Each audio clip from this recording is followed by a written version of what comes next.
Initiation is a process where you're faced with a meaningful challenge that disrupts the ordinary flow of your daily life.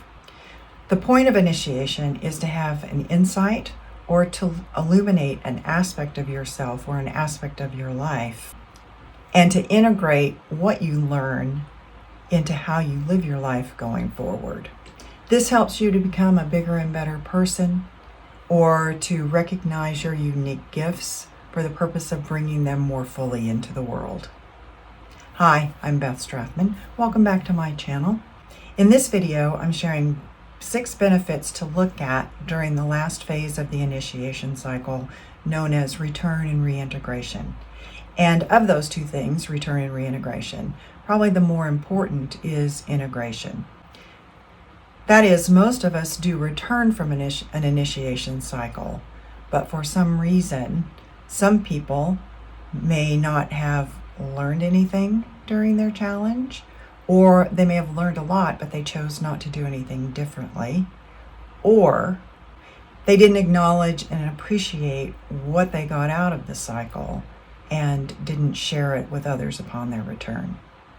So that's really the key to an entire initiation cycle, is to have participated consciously in the ordeals so that you can emerge from them with greater wisdom and insight about who you are as a person and how you've been living your life and what you want to do differently going forward.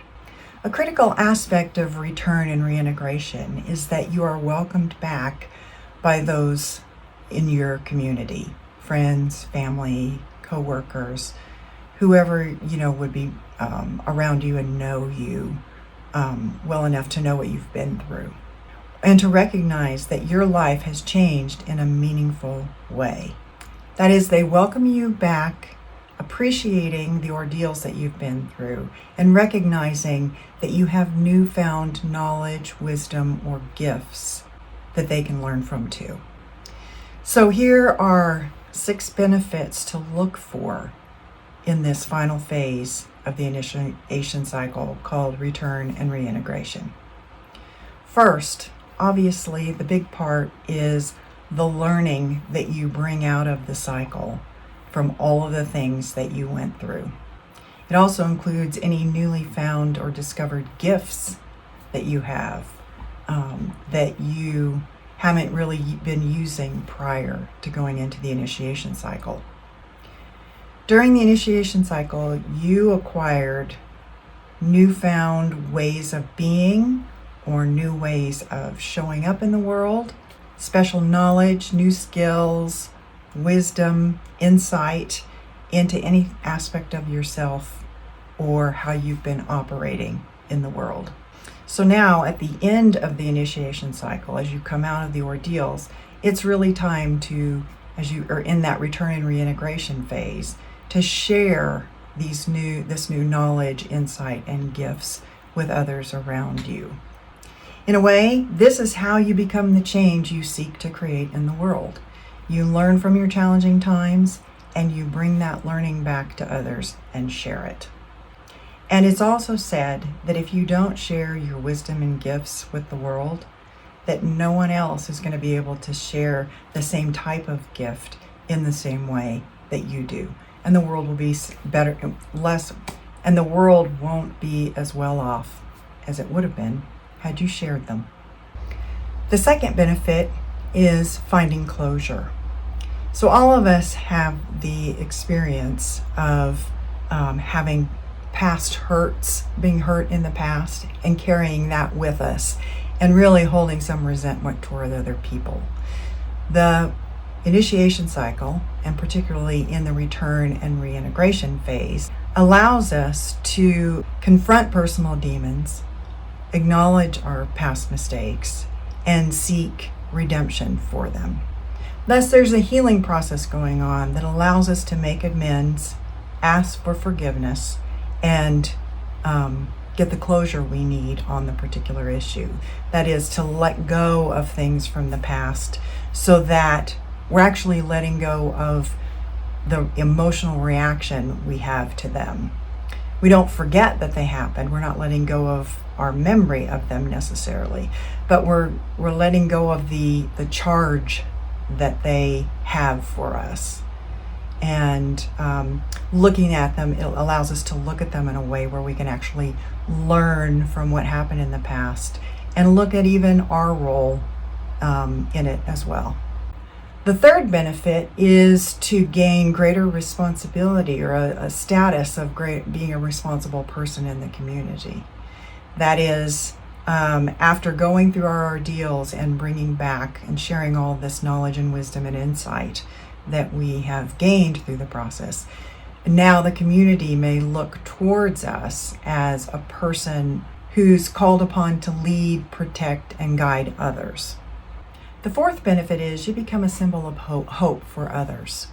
When other people see you come through a horrible experience or a very serious illness that they might have that they might share, they're in a similar boat to what you were in, then when they see you get through your challenges, it gives them hope that no matter what they're going through, they can do it too. That is, your courage and triumph over adversity gives them something to hang on to, the hope that they need to get through their own experience. The fifth benefit is gaining a deeper sense of meaning and purpose in your life. You know, the initiation process is kind of a bridge between the extraordinary challenges that you may go through and the ordinary life that you were leading before that. It also bridges you to the new version of your ordinary life after those extraordinary challenges are over. In other words, this is about weaving what you learned from the extraordinary challenges during the ordeals phase into what has now become your new normal life. So that the new fabric of your new normal life has a slightly different weave to it than what you left when you first entered the initiatory cycle. And finally, you become an inspiration to others. When you return from the ordeals portion of the initiatory cycle, your friends then will be inspired because they see what you've been through, and they'll have a new appreciation for the strength and courage that it took for you to get through whatever your initiation was. It can trigger a positive change within those around you. Now, this is not just your circle of friends. It can trigger a positive change in your family, friends, coworkers, whoever, whatever the initiatory cycle that you went through, the challenge, whatever it, however it resonates with whomever. This then in turn leads to a transformation in them because they've learned from what you've brought back from your experience. The transformation and the experience that you bring back from your initiation cycle can lead to transformation in those around you, whether it's in your personal life or in your work life or both. This can help to resolve conflicts or long-standing issues that were in that particular community of friends or coworkers. To sum up, the return and reintegration phase of the initiation cycle is really important, and it's probably the phase that is most ignored by people. You return from an unsettling situation to a new version of your settled routine day-to-day life. In this phase, you gain wisdom, you bring back new gifts and talents to share with others, and you can transform and inspire those around you because of your example going through your particular challenge. So the next time you are going through an initiatory cycle, don't forget that at the end, there's good that's going to come out of it, and don't ignore the return and reintegration phase. It is an important phase in the cycle that helps you to not only reintegrate the new information into your own self personally, but it's there to help you reintegrate the new knowledge, wisdom, or talent that you bring back into your community. Thanks for watching.